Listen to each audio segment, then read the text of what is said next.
പിതാവിൻ്റെയും പുത്രൻ്റെയും പരിശുദ്ധാത്മാവിൻ്റെയും നാമത്തിൽ. കർത്താവേ, ഈ വിശുദ്ധ നോമ്പിൻ്റെ ദിവസങ്ങളിൽ നിങ്ങളുടെ ഹൃദയങ്ങളെ ശുദ്ധീകരിച്ചുകൊണ്ട് നിന്റെ തിരുവചനത്താൽ ഞങ്ങളെ പുതുക്കണമേ. ആമേൻ. കർത്താവിനാൽ അനുഗ്രഹീതരായ എന്നെ കേൾക്കുന്ന ദൈവമക്കളെ, ഇന്നു നാം വിശുദ്ധ നോമ്പിൻ്റെ 33-ാം ദിവസത്തിലാണ് ദൈവ ഇഷ്ടത്താൽ ആയിരിക്കുന്നത്.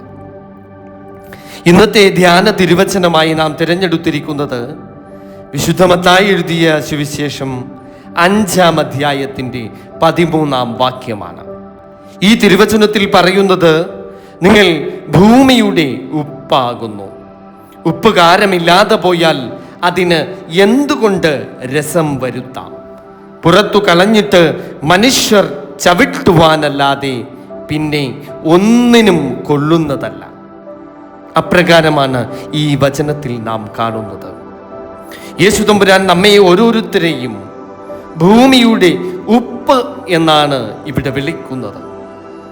ആ ഒരു വിളിയാണ് ഈ വാക്യത്തിൽ നാം കാണുന്നത്.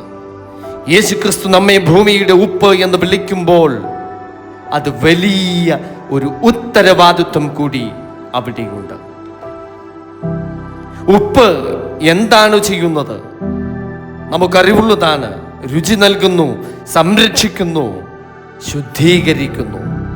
ഇവയെല്ലാം തന്നെ നമ്മുടെ ക്രിസ്തീയ ജീവിതത്തിൻ്റെ അടിസ്ഥാനം തന്നെയാണ്. കൊലോസ്യർക്ക് എഴുതിയ ലേഖനം 4-ാം അധ്യായത്തിൻ്റെ 6-ാം വാക്യത്തിൽ പറയുന്നത്, ഓരോരുത്തനോട് നിങ്ങൾ എങ്ങനെ ഉത്തരം പറയണമെന്നറിയേണ്ടതിന് നിങ്ങളുടെ വാക്ക് എപ്പോഴും കൃപയോടുകൂടിയതും ഉപ്പിനാൽ രുചി വരുത്തിയതുമായിരിക്കട്ടെ എന്നാണ്. അതായത് ഒരു ക്രിസ്ത്യാനി സംസാരത്തിൽ കൃപയുള്ളവനായിരിക്കണം, അവൻ ജീവിതത്തിൽ ശുദ്ധിയുള്ളവനായിരിക്കണം, അവൻ ലോകത്തിന് രുചി നൽകുന്നവനായിരിക്കണം. ഉപ്പിൻ്റെ സ്വഭാവത്തിൻ്റെ പ്രത്യേകത അത് മറഞ്ഞിരിക്കുന്ന ഒരു ശക്തിയാണ്. ഉപ്പ് ഭക്ഷണത്തിൽ കാണുവാൻ നമുക്ക് സാധിക്കില്ല, പക്ഷേ അതിൻ്റെ സ്വാധീനം എല്ലായിടത്തും കാണാം. ആയതുപോലെ യഥാർത്ഥ ക്രിസ്ത്യാനി എന്ന് പറയുന്നത് അവൻ പ്രദർശനമല്ല, അവൻ്റെ സേവനമാണ്.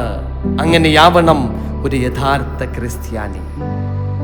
വിശുദ്ധ മത്തായി എഴുതിയ സുവിശേഷത്തിൻ്റെ 6-ാം അധ്യായത്തിൻ്റെ 3-ാം വാക്യത്തിൽ പറയുന്നത്, വലങ്കൈ ചെയ്യുന്നത് എന്ത് എന്ന് ഇടങ്കൈ അറിയരുത് എന്നാണ്.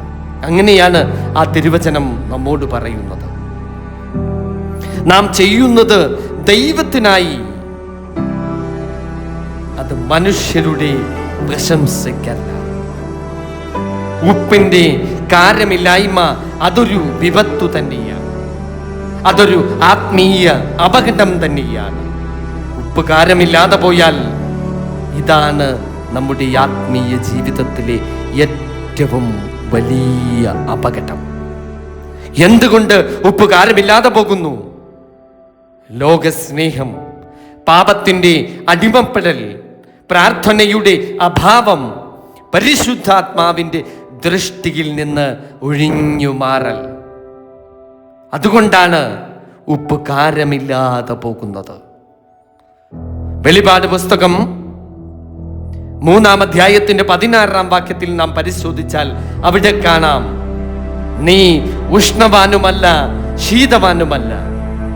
ശീതവാനോ ഉഷ്ണവാനോ ആയിരുന്നുവെങ്കിൽ കൊള്ളായിരുന്നു. ഇങ്ങനെ ശീതവാനുമല്ല ഉഷ്ണവാനുമല്ല, നീ ശീതോഷ്ണവാനാകയാൽ നിന്നെ എൻ്റെ വായിൽ നിന്ന് ഉമിന്നുകളയും എന്ന് പറഞ്ഞാൽ എൻ്റെ വായിൽ നിന്ന് നിന്നെ ഛർദിച്ചു കളയുമെന്നാണ് അവിടെ നമുക്ക് കാണുവാൻ സാധിക്കുന്നത്. അങ്ങനെയാണ് വെളിപ്പാട് പുസ്തകത്തിന്റെ 3-ാം അധ്യായത്തിന്റെ 16-ാം വാക്യത്തിൽ പറയുന്നത്. ദൈവം നമ്മെ മധ്യസ്ഥരായി ആഗ്രഹിക്കുന്നില്ല, അവൻ നമ്മെ ജീവിതത്തിന്റെ അന്ത്യം വരെയും സാക്ഷികളായി ആഗ്രഹിക്കുന്നു. ഒരു ക്രിസ്തീയ സാക്ഷി. ഉപ്പ് സംരക്ഷിക്കുന്നു ഒരു വിശ്വാസത്തിന്റെ ദൗത്യത്തെ. പുരാതന കാലം മുതൽ ഇന്നുവരെയും ഉപ്പ് ഭക്ഷണം കേടുകൂടാതെ സംരക്ഷിക്കുവാൻ നാം ഉപയോഗിക്കുന്നു. ഇന്ന് നമ്മുടെ വിശ്വാസം നമ്മുടെ കുടുംബത്തെ സംരക്ഷിക്കുന്നു, സമൂഹത്തെ ശുദ്ധമാക്കുന്നു. സങ്കീർത്തന പുസ്തകം 119 അധ്യായത്തിന്റെ 11 വാക്യത്തിൽ പറയുന്നത്, ഞാൻ നിന്നോട് പാപം ചെയ്യാതിരിക്കേണ്ടതിന് നിന്റെ വചനത്തെ ഹൃദയത്തിൽ സംഗ്രഹിക്കുന്നു എന്നാണ്. ദൈവവചനം നമ്മുടെ ആത്മാവിൻ്റെ സംരക്ഷണമാണ്. ഈ വിശുദ്ധ നോമ്പ് നമ്മെ വിളിക്കുന്നത് ആത്മപരിശോധനയ്ക്ക്, പാപവിമോചനത്തിന്, പുതുക്കത്തിൻ്റെ അനുഭവത്തിലേക്ക് നയിക്കുവാനുള്ള ഒരു ദൈവിക വിളിയാണ് ഈ വിശുദ്ധ നോമ്പ്.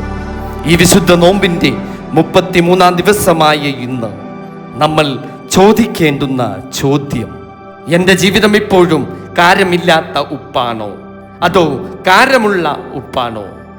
കാരമുള്ള ഉപ്പാകുവാൻ വേണ്ട ആത്മീയ മാർഗങ്ങൾ എന്തെന്നറിയാമോ? പ്രാർത്ഥനയിൽ സ്ഥിരത, ഇടവിടാതെ പ്രാർത്ഥിപ്പിൻ. 2, വചനധ്യാനം, ദൈവവചനം നമ്മെ മാറ്റുന്നു. 3, സ്നേഹപ്രവൃത്തികൾ. അതാണ് യാക്കോബ് ശ്ലീഹ എഴുതിയ പുസ്തകത്തിന്റെ 2 അധ്യായത്തിന്റെ 17 വാക്യത്തിൽ, പ്രവൃത്തിയില്ലാത്ത വിശ്വാസം മരിച്ചിരിക്കുന്നു. 3, വിനയം.